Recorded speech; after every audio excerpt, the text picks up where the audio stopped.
day at Jazzland Theme Park where the fun is at full blast. I gotta do that again! Jazzland in New Orleans on I-10 at the I-510 exit is filled with thrills for the whole family. Serious rides. 30 incredible rides and spectacular entertainment. This is great! Come for the thrills, stay for the fun at Jazzland. Open daily at 10 a.m.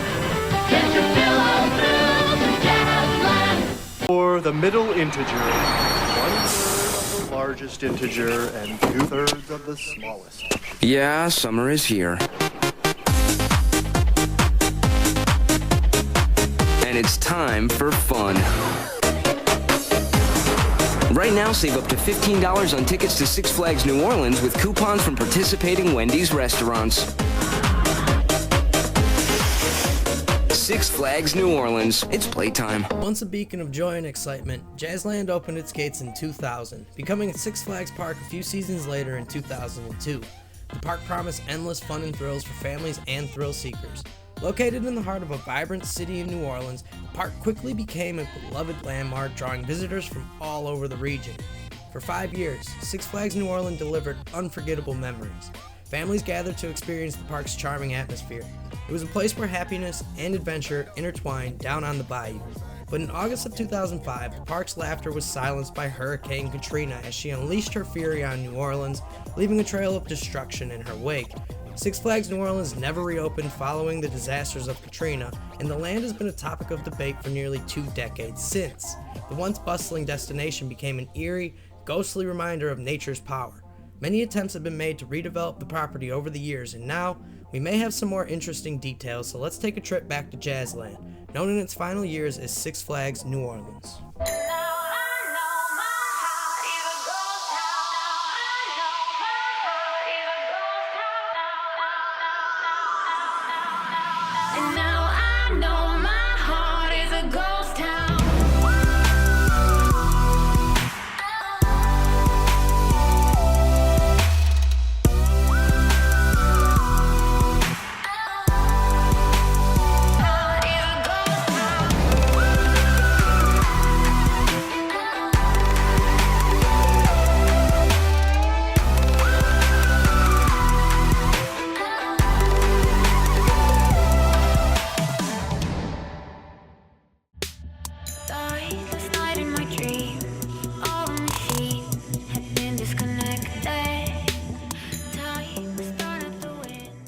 Welcome back to Ghoster Coasters, everyone, and today we're taking you to Six Flags New Orleans and the current developments going on the site. If you haven't already, hit that subscribe button and join the spooky community today.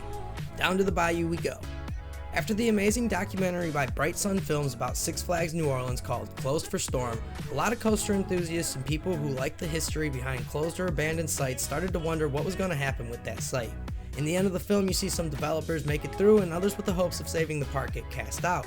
But Troy Henry and others had some interesting takes for redevelopment, and by interesting, I mean without the interest and with the interest of some people. It just depends on which side you're on. In mine, you can debate that site up and down for days, but many people have pointed out the absolute nightmare it's going to be for any sort of development over there, so let's go ahead and get into some of that. On April 21st, 2021, the top 3 finalist teams presented a compilation of qualifications and an all-inclusive master development community plan. Bayou Phoenix. In a virtual public meeting on May 11, 2021, the committee selected Bayou Phoenix as one of 2 developers to participate in a final RFP, and in October of 2021, Bayou Phoenix was selected as the exclusive developer of the site. Troy Henry's plan is to turn the blighted property into a sprawling complex of water parks, youth sporting facilities, 2 hotels, an 8.5-acre clear lake for swimming, a movie studio, amphitheater, retail outlets, and other amenities. Bayou Phoenix signed a 50-year lease with Nora, the state agency, agreeing to pay $1 a year for the right to develop the land.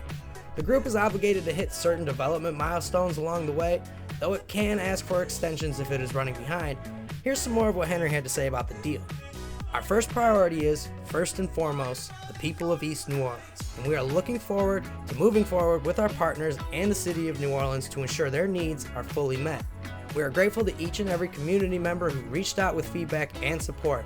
We could not have done this without your strong, clear voices. We will continue our community outreach and include the people living in New Orleans East every step of the way. So where does that leave the current standing structures for the park? As much as many of us may not have ever wanted to believe it, and knowing I may never see the park's eerie remnants as they are currently. It kinda sucks when you think about it, but silly regional park years back somehow had people that didn't go to, never lived nearby, aren't even into roller coasters and amusement parks, all know about this place. That small park left a huge impact. Standing nearly frozen in time for decades, now faces the harsh realities we all could have seen coming a long time ago. And that is, they do plan to demo most of the structures and rides at the park. Now that Phoenix Bayou signed a lease for it, what becomes of the remnants is one of the many questions Henry faces in transforming what looks like to be a time capsule caught in years past into what he's promised neighbors, friends, and the city of New Orleans, a family-friendly recreational and entertainment development that they can all be proud of. Henry said the next step for Bayou Phoenix's plans to build a family-oriented destination with youth sports complexes, water parks, hotels, film studios, and all that are coming soon. Henry then went on to say more tangible signs of progress are just around the corner. Demolition should be getting underway by late summer, and an announcement of major tenants and operators will come around the same time. Thrill-seeking trespassers, reptiles, marsh water have had their way with the park. Once a wonderland with fancifully colored buildings and all that good stuff, the whole place is kind of just in terrible shape. Henry has even made the jokes that sometimes when he goes throughout the park, he sees his good friends like the alligators swimming and everything else. Now, the tough part. The demolition process that awaits Six Flags promises to be extraordinarily complicated. More than 90 buildings and amusement rides need to come down, and initial demolition bids range from hundreds of thousands of dollars to tens of millions, according to Scott Hedlund, executive counsel for the TKTMJ, Henry's construction partner. The wide range is because no one is yet sure of the condition of pillings, concrete slabs, the structures are built on, any of it. Hedlund said he believes much of the site's foundation is still usable, but a formal assessment is needed to know for sure. We might find out that because of where the water levels have been, or the fact that there's been no maintenance for 20 years, that some of it's useful or some of it is not, or that none of it is, and we have to take it all back down to grade level and start over. Adding to the challenges, the U.S. Army Corps of Engineers must determine what percentage of the site is natural wetlands. To do that, the site will need to be drained of standing water, and since the motors have been stolen out of the site's existing drainage pipes, they're going to need new ones for that as well, putting another pretty big bill. The theater is one of a few things that Henry believes can be saved on the 227-acre site. 2 decades of rot, rust, and wildlife mean a date with the wrecking ball, or some other determined demolition equipment for the iconic Mega Zeph roller coaster and just about everything else.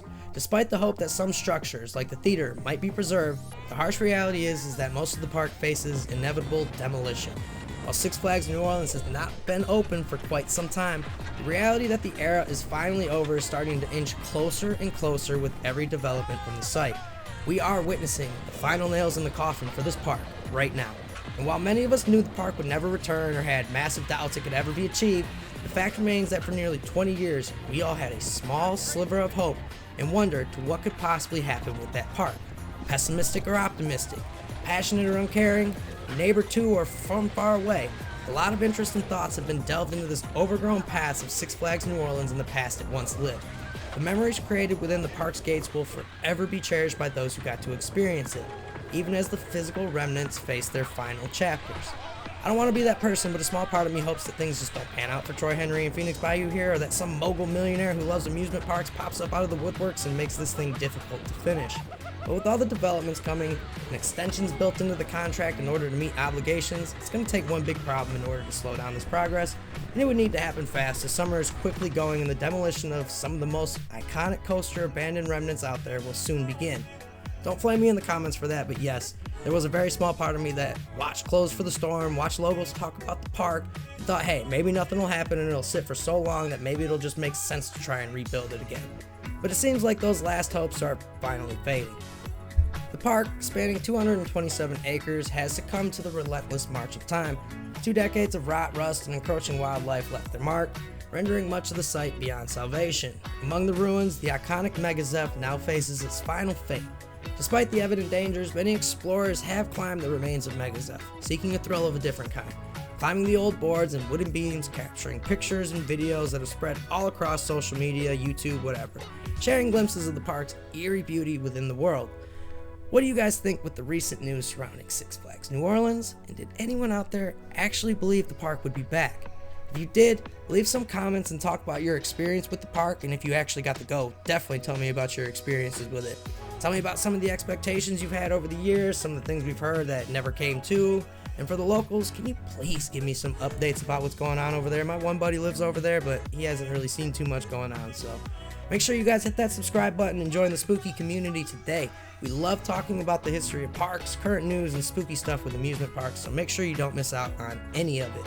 A huge shout out goes to all of our Coaster Ghosts and producers and channel members out there. You guys are the best, and we couldn't do it without all of you. As always, thanks for being a part of our spooky community and for coaster ghosting with Ghoster Coasters. Have a Six Flags day, everybody, down at New Orleans, or, for as long as we can.